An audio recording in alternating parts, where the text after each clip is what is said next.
Okay, guys, so my name is Carrie Champion. I will be your moderator for this panel, Passing the Olympic Torch. I'm a broadcast journalist. I prefer to call myself a bit of a disruptor because we speak truth to power here, and that's what we're going to do today. I have some awesome women next to me, two of which I've been able to roommate with for the last couple of days. Yeah, exactly. It has been a party in this house, and so what we have been able to establish has been special. Without further ado, I am going to let you guys know we are next to two Olympians, one soon to be. We're looking ahead for 2028. I'm going to have them, that's right, I'm going to have them introduce themselves, but I mean, they really don't need an introduction. Everybody's a badass on this panel. Ashlyn, you first, my love. Hello, everyone. My name's Ashlyn Harris. I'm an Olympian and two-time Women's World Cup champion. I am now a newly retired athlete and a creative consultant and producer. And hot. That doesn't matter, I need though. to take Carrie everywhere with me. That doesn't matter, though. There's beauty and brains in there. Logan? Hi, everybody. My name is Logan Eggleston. I played volleyball at the University of Texas and just finished my second professional season in Turkey, Woo! in Istanbul, yes. Great place. And I'm excited to be coming back to America to be the founding athlete in Love Austin, which is a new professional volleyball league. So really Give it exciting up, times give it for up, give it volleyball. up. Good times, good times. Happy to be Good here. times, yeah. And without further ado, with the shades on, the coolest of the crew. That's because I'm old. Tell us, Renee. Okay, hi everyone. My name's Renee Stubbs. I was a professional tennis player for over 2 decades, won a few Grand Slams. A few. 6. Former #1 in the world in doubles, but over the last over a decade, I've been in television working for ESPN, NBC, Amazon, lots of different events covering tennis and women's sports, and that is my passion. Not just tennis. I love women's sports. I've actually interviewed both Ash and Logan on my show, and Carrie and I used to work together a long time ago. Not even that long ago. Well, yeah. Oh, Tennis Channel. Yeah. Long time ago. Well, you were thinking last year. Yes. But we're all in the business of creating and elevating women's sports, and that's why we're here, and that's why you're all here today. And so it's a pleasure. Also, let me add, Logan wants to run for president one day. So Well, do you, Logan? Okay. Give me And 20 I'm not years. Give me joking 20 about years. that. Logan, Give me I didn't 20 know years. that. Yeah. Okay. We can talk about it. Is Laura Carenti around Yeah. at all? She's Do we over see there her? somewhere. She's somewhere in the corner. I just wanted to give her a round of applause for what she has created. You guys, this is special. Just the moment in which we are taking over to really just focus on women and women's sports and the business of women's sports is something that's really special. And with that being said, I want you to keep that in mind as that's our backdrop of this particular panel, Passing the Olympic Torch. I love Ashlyn. I'll start with her first because she's very honest about all experiences. I am a believer in honesty, and I think that only helps us get to where we need to be. It levels the playing field, if you will. Talk to me about your Olympic experience as we set up what the Olympics will be. We all know everyone will be in Paris, not just down the road from here. And for many years, women's sports were the other, or considered the other, in the Olympics. And I felt as if that was the only time we were able to see gymnasts shine, right? Tennis players, basketball players, volleyball players. I feel like soccer players always shine. I just do. I felt like you guys always had a beautiful space. But talk to me about your experience at the Olympics. So my first Olympics, I went to the Rio Olympics, and based on, clearly I played soccer, so there's very tight turnaround, and there's a lot of teams, and there's very few stadiums. So what people actually don't know is we start the tournament early, and we don't get to stay in the village. So we had this beautiful conversation that was very organic and honest. And I was like a little disappointed of my Olympic experience. We didn't get to do, the walk out and hold the American flag and get dressed in all this beautiful Ralph Lauren and, cheesy but amazing clothes. But we traveled every 2 days. We had different locations, and we didn't get to enjoy the experience of being around all the athletes and eating at the cafeteria and really just being. It's not that great. Well, you know what? It really is. Because to be able to, the best part about the Olympics for me, because I won 2 World Cups, and it is so high, there's so much pressure. If you guys didn't give it up for 2 World Cups, I'm disappointed. Okay, okay, go ahead. There's this, it's different because when you go to the Olympics, you have the opportunity to really support other sports. And it's very rare you can do that and not be so centered on yourself and your job and what you have to do and who's playing, are you scouting. What I love so much about the Olympics is I could watch tennis, I could watch gymnastics, I could watch swimming, and to be able to celebrate and cheer on your, fellow American athletes that don't play your sport really takes a lot of pressure off of you. It does, because you have so much to do and so little time to think, which is that was the best part of it for me. Unfortunately, I just didn't get to experience it with all the athletes, which I felt like it was like a bummer for me because I felt like that was such a unique experience everyone talks about.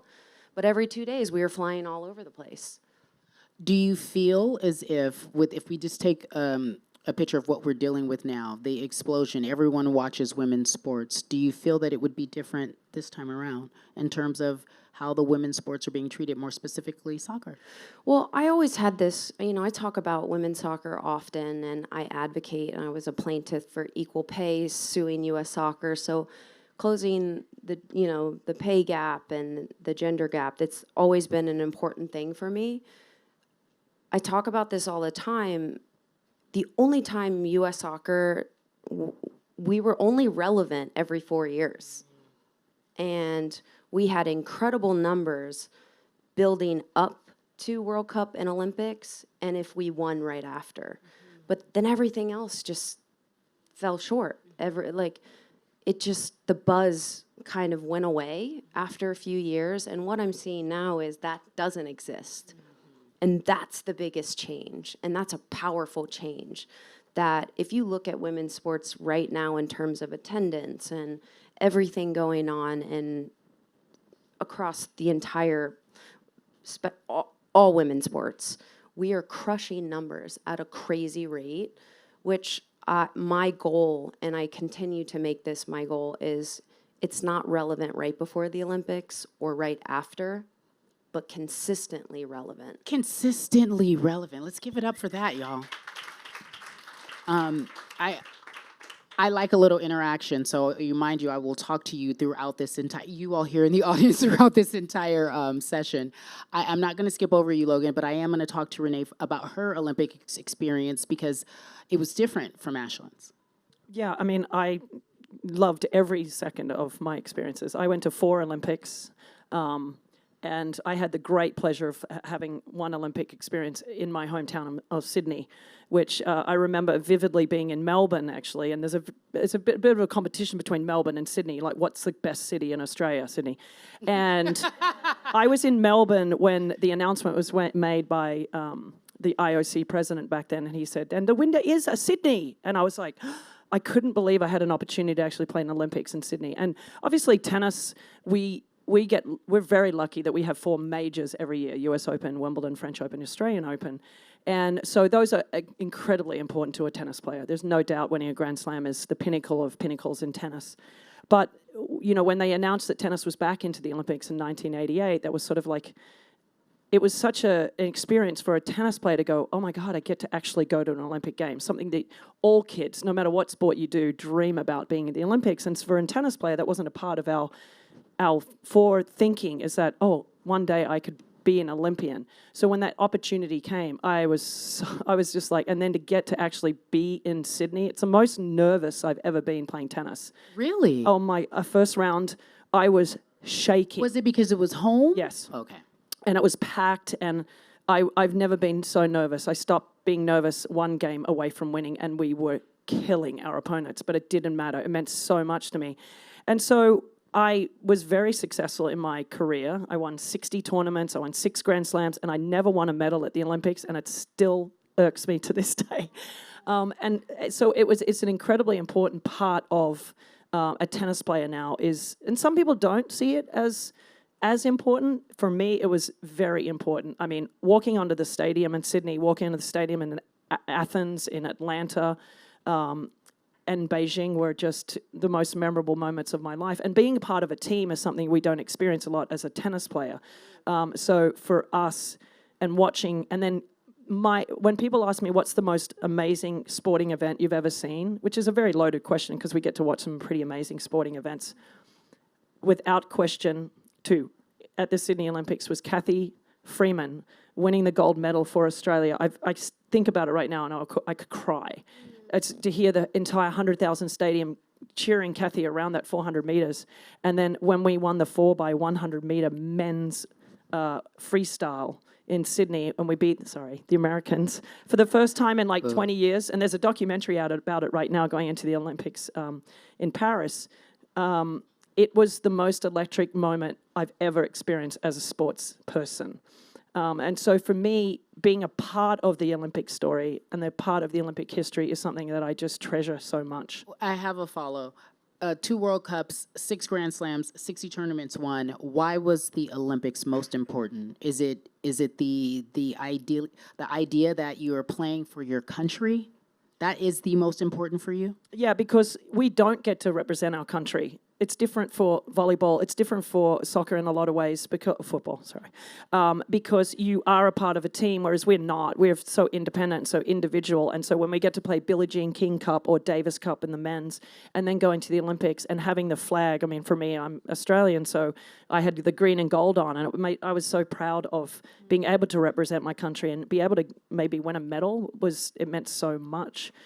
To those tennis players that go. And so we see Roger Federer on the ground crying when he won a gold medal in doubles. Yeah. I mean, Rafael Nadal, like all these guys crying. Novak Djokovic, the most upset I've ever seen him, is leaving the court in Rio, crying. And so it means more because your country is involved, no question. Special. Logan, let me introduce you all to she's up next and she has next. Logan is an indoor volleyball player who won at the collegiate level, who I think represents so much of what we want women's sports to be. I know that you're not going to the Olympics this year, but 2028 in my hometown of Los Angeles, you will be there. Yeah, speak it into existence. It's there. It's done. We're speaking it into existence. Talk to me about indoor volleyball. I watch it during the Olympics, as I'm sure you all have, and it feels very special, and it feels like a moment for us to just finally see the women, as she just talked about, every 4 years. But there's a new league, and I want you to talk about it. It's the next major league, indoor volleyball. So we need people here as we talk about women's sports to support starting in January 2025. Yes. So indoor volleyball is the next big sport up. I think anyone who engages with the sport and watches the sport instantly falls in love. It's just so fast-paced and so team-centered that it's hard not to be obsessed when you watch it. And for years, it's the biggest youth sport right now in America. So many young girls are playing, but when you get to the professional level, there's nothing in America. It's all going overseas. So again, like I said, I was in Turkey. Some of my friends were in Italy, France, Germany, Japan. So we're playing at the highest level, but just not in front of our crowds. And that's why this new league is so exciting. Right when it was introduced to me, I was like, it's a no-brainer. I'm going home. I get to play in front of my family. I get to introduce this high-level game that we play at the college level, but not anywhere close to the international level. So we get to introduce the international game to the American fans and the American youth that are playing the game. So they have something new to strive for, and it's exciting to be a part of it and just excited to see where it goes in the next few years. It's called Love, like I love, so you guys can't. Would it be at the end, right? Love. Yeah. Love. Okay. Love. So I will say this, very similar to the WNBA. We all know that the women in the WNBA have to go overseas and play. You all didn't have an opportunity to even play here at home. Correct. So you guys are starting with, from my understanding, how many teams? And we'll have 6 teams to start. I'll be in Austin, Texas. We'll have 5 other teams in Houston, Texas, Madison, Wisconsin, Salt Lake City, Utah, Omaha, Nebraska, and Atlanta, Georgia. So big volleyball hubs, lots of great talent coming back to America, lots of international talent coming to America. It's going to be the real deal, and I think the American fans have been waiting for it, and they're going to embrace it, and it's going to be, like you said, the next new thing, and it's time for people to invest and to get Time behind to it. invest, and you all have they have, which I think is special. You have a plan in place for the league to grow each year. I think that it's good to watch what other female leagues have done, the WNBA, for instance, and then build from that. But the goal for you, like everyone else, is the Olympics. Why is Olympics, that? yes. Why is that so important for you? I mean, just hearing the two of you guys speak about your experiences, I know very differently, but it gives me chills because it's everyone's dream, like you said, no matter the sport, to be an Olympian. And I think especially in volleyball, because the Olympics is that big medal, that big competition that everyone strives to be a part of, and it kind of sets the tone for every athlete. And so we base our season, it's quads. So after this quad, hopefully my time is up. My turn is here. But yeah, it's the end of a quad. It's where you want to peak. You want to be your best at the end of the quad so you can make that Olympic roster. And so it's what every volleyball player strives to do and strives to be a part of. And we play the game. We go overseas so we can be at the level to compete national team gym each summer. So the Olympics is where I'm hoping to be. I know pretty much every other volleyball player that I talk to is hoping to be there one day across the world. Like it's what we want to do, and so this league is really going to help us do that, I think, as well. Just increasing the level of play in America. We're going to be able to compete at a higher level internationally in national team tournaments, and just kind of get our fans behind us and show that the game is here. Can I just add, Carrie? Yeah.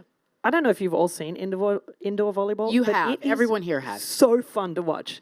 Like, Fun to play too. it is crazy what you guys do. It's so fun to watch. So I think, like you said, and this is a moment for women's sports, right? Is actually getting it on TV so people can. It is on TV. It's going to be on ESPN. There you They go. have a deal with ESPN. Am I allowed to say that? Okay. It's they have a announced. Yes, deal. we can say this. We I can was like, too officially late. say this. Don't worry. Too late. Too late. They have a deal with ESPN, so you'll be able to watch it on ESPN. Adidas is one of the sponsor, right, or the big backer. Being announced today. Sneak peek, guys. You Wow. heard it first to know, here. first to Breaking know. news. First to know. That's what we do. I wonder, do you have any questions for Ashlyn? Oh my goodness. I'm curious Really because put Put me on the spot. Hot spot. Literally yeah, sweating. like, already. literally. You need to change. yeah, Getting hot, I know. switch Yeah, spots. Renee, start thinking That's of your okay. question. about you? too. Man, let me think. Because she's been too, look, she's a champion at the highest level, as is Renee. I was going to ask you, do you have any questions for these champions sitting on either side of you? Because that's what your life is going to be. That's what's next for you. I hope so. I love speaking it into existence. I would say just, I don't know, like, how do I help grow the game? Like, you guys have done such a great job in your Great respective sports. question. Under pressure. Yeah. Whew. Shout out to Brandon Sweating, Marshall, just sweating. walked in. Hi, friend. B. But seriously, like, I think you guys have both been like pioneers in your sports, just, continuing to grow the game throughout your careers. So what advice do you have for younger players? How do we kind of follow in your guys' lead? You can go next Second. because she's long-winded. I will tell Very. you this. Very. I'll tell you this. Really sit down and figure out, like, what's your why? Like, what do you want to leave with this world? For me, it was never about soccer. There was so much more to me than soccer. And I think so many people and athletes are so scared to step into that lane because it's foreign, it's unknown, it's scary. People always say, just shut up and play your sport, shut up and dribble. But everything I did around who I was really didn't involve soccer. Like, I advocate for the queer community. I focus on mental health because it matters. I do the things that other people aren't willing to do outside of sport because they're so scared of cancel culture and all these. It opens your life up to a lot of opinions that sometimes hurt. But having a stance in what you believe, you'll never go wrong. And throughout my whole journey, I've always stayed true to who I am. That is one thing I won't compromise. I am a coachable goalkeeper. But when it comes to who I am, my character, how I want to show up for the world, that is me.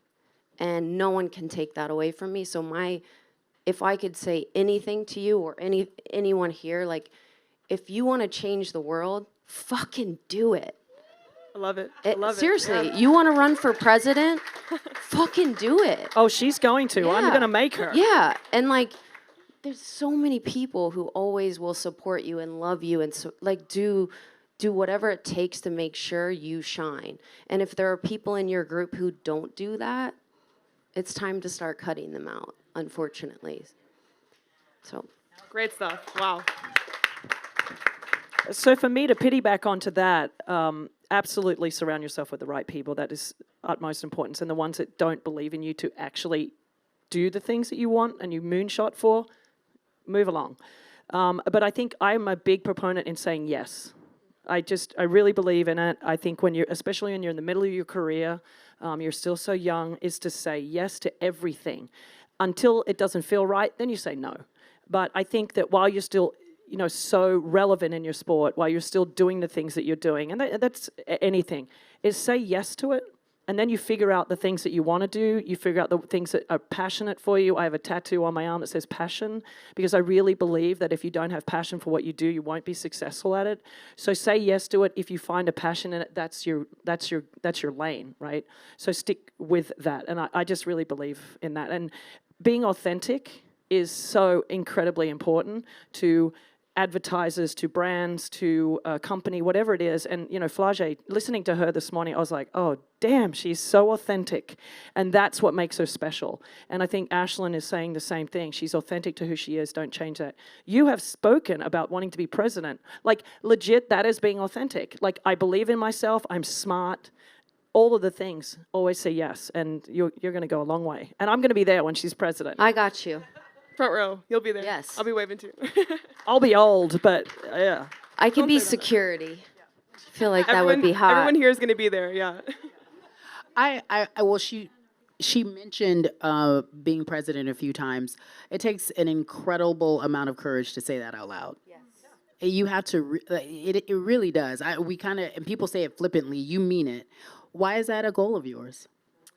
I think it's what both of you guys have said. It is authentic to who I am. I want to make a difference, and I think you have to be bold to make a difference and to make change, to get people to hear you. And so, yeah, I think that's kind of what it was, is like, I want to make a change, so I'm gonna reach the highest goal possible, like, try to get to the top of the highest mountain, and that's kind of where it is for us. We'll see what happens. I have a few more years before I'm even eligible for that role. But yeah, I want to make a difference in anything I do. It's something I'm passionate about, and that's. Oh, I'm canvassing for you, girl. That seemed like the way to do it. I'll have a wheelchair, but I'll do it. We're going to have a great team. I love it. But yeah, it's exciting. I love that for you. As we get ready to wrap this panel, I'll ask each of you ladies individually, and this is it's relative to your individual sport. Ashlyn, I'll start with you. We are at such an incredible intersection in women's sports right now, and there are so many people willing to invest and believe and pay attention, and it's always been here. The product has always been here, always been here. And now that the world is watching, for whatever reasons, we don't have to get into that, they're watching. What would you like to see the future be for women's sports?